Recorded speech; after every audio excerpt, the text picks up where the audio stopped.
followed that up. I don't think having You knocked it out of the park, Jose. Just for the record, I was talking to Jose earlier, and he says he actually did some research online about how to give a eulogy. I didn't even think about that. But I'm gonna have to cut my speech down a few minutes because I had the spit trick in my speech. Taking that out. Sorry. Give us your version. Anyway, my name is Steve Alexak. I've been a friend of Mickey for 39 years. I met him when we started working on the floor. Some of you know me as Socks. It's a nickname. Believe it or not, Mickey did not give me the nickname. I'm gonna be a little politically incorrect with some of these stories. I don't wanna offend anybody, but maybe I should have talked to the priest beforehand and went to the confessional and blessed me, Father, for I've sinned ahead of time. But Mickey was the king of giving out nicknames, you all know that. Some of the best nicknames came from the floor when we worked on the floor together in the commodity exchange. Back in the 80s, we had this one guy who walked around the floor and sold black market movie DVDs back in the day. This gentleman just happened to be an African-American gentleman. Mickey always said, he goes, hey Socks, I want to get a copy of Goodfellas. Have you seen Blockbuster lately? I said, when I see Blockbuster, I'll let him know you're looking for it. That's a mild one. We had another friend of ours, Mikey Mem. He had cancer and he had one of his testicles removed. Mickey nicknamed him Juan Valdez.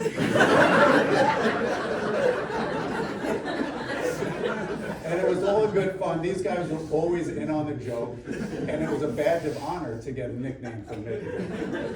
Probably my best favorite nickname was, it was this Chinese American kid from Staten Island, Ray Chung. And he was a bit of a tough guy, wannabe tough guy, and he hung out with a bunch of Italian guys who were a bit tough guys, right? Mickey nicknamed him Chink Bada Bink.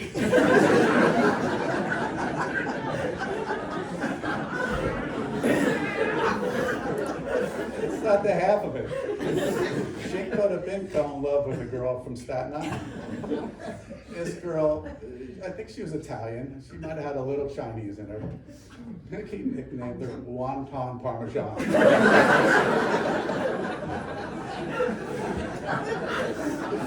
So it just so happens, Chink Bada Bink got married to Wonton Parmesan. And Mickey goes, did you get the invite? What are you talking about? I got an invite in the mail. You were cordially invited to the marriage of Chink Bada Bink to Wonton Parmesan. And we were lucky enough, my wife Sue and I, to sit at Mary and Mickey's table. So you knew it was going to be fun because you're at Mickey's table. Right? It was always important for me to be at Mickey's table. We would take customers out a lot when we worked on the floor. And sometimes the tables were big. If you guys ever took customers out, like a long table, 10 guys. We were working on the floor, we were a little bit rough around the edges. The guys upstairs were all, polished a little bit, Brooks Brothers type clothing. If you sat at the end of the table with these guys, it was a long night. So I always wanted to sit next to Mickey. You always wanted to sit next to Mickey because you knew it was going to be a good time. So when I got home the next day, my wife never asked me how was your night. She always said, did you get to sit next to Mickey? Because she knew that was the difference between having a good time or not. Right? So one night after things broke up from dinner, it was usually at Carmine's or someplace over the pond or something like that. It was always on the company's money, so we went to some nice places. So at the end of the night, Mickey and I hooked up with one of these customers, a really big shot, nice guy, Alex. I think he was from London. We ended up going out all night, like 5 in the morning. And back then there were no Ubers, so we had car service. And usually in car service, it's pretty expensive. They'd pick you up and drop you off. We had car service from 10 o'clock. And we just hit every bar in Manhattan until 5 in the morning. The car service just sat there all night long. The car service alone was a lot of money. We just hit every bar. So next day we got to work.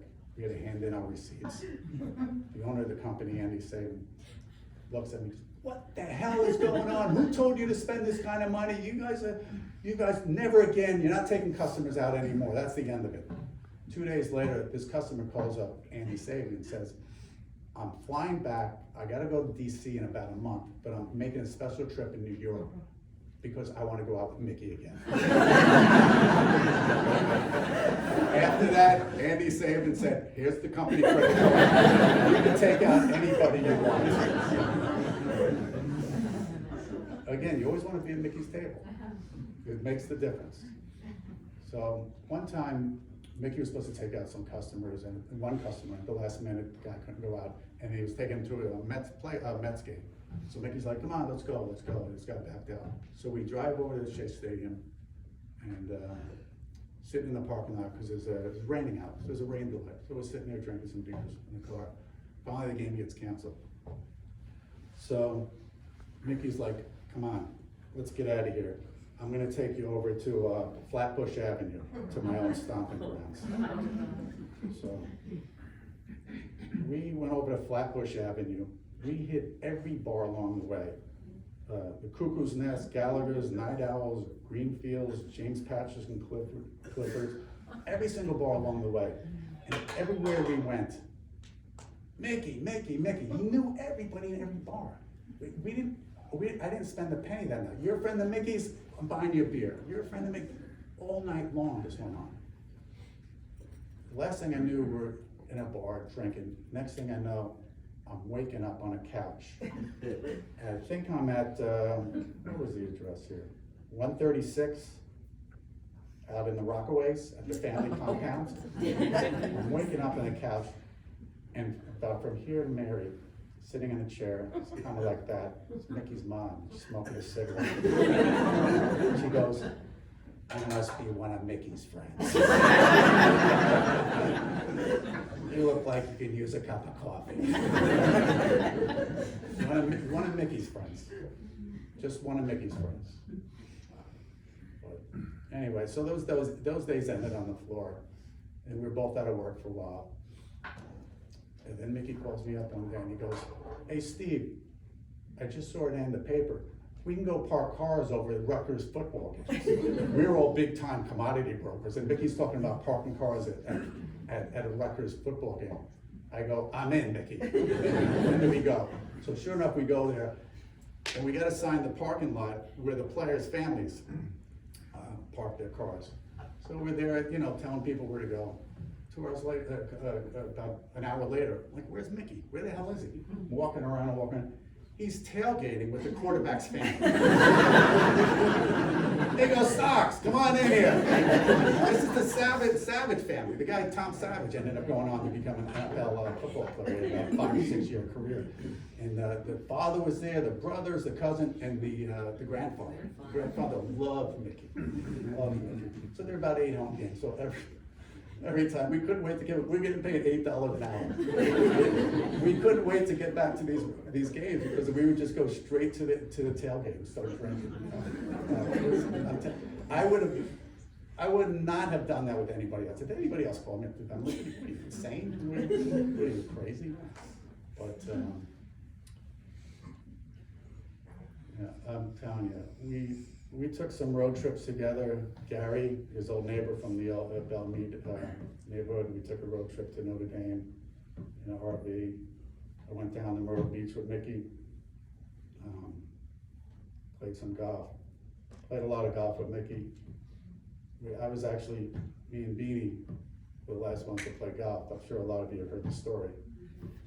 It was back in October. We get to the house and looking at Mary, looking at Beanie, and like, this shouldn't be happening. Mary's like, he wants to go play golf.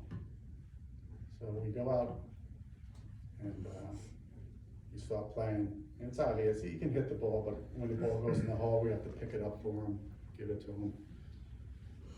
When the ball goes in the rough, we kick it out in the fairway. He was all in on it. He was fine with it. He knew what his limitations were. Maybe he did, maybe he didn't. Took a couple holes off, sat in the car. It's like, it's all right, you guys keep going. We get to the 17th hole. We're almost through. We're on the 17th green. And he's standing there, and there's a huge sand. His ball's right here. And he actually hit the goal, his par 3, hit it almost to the green, right next to the green.